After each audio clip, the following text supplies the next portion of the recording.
Antum belum pernah Islamkan satu kampung. Awak Islamkan di Berestagi satu kampung.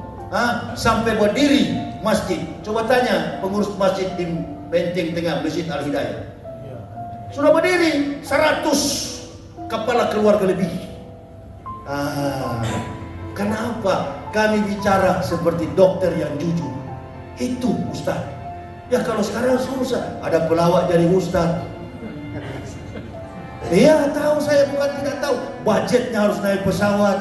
Dan kalau dijemput nih Ustaz, harus dijemput pakai mobil bagus. Mukanya muka tempurung nih Ustaz ini. Saya masih lebih ganteng. Allahu Akbar. Yang betul-betul ini. Masya Allah, orang Manado bagaimana? Kami ini Manado, menang nampak doang. You jangan coba-coba menampilkan gaya segala macam. Saya belum masuk Islam dari ujung kaki sampai ujung rambut. Lifestyle Europe.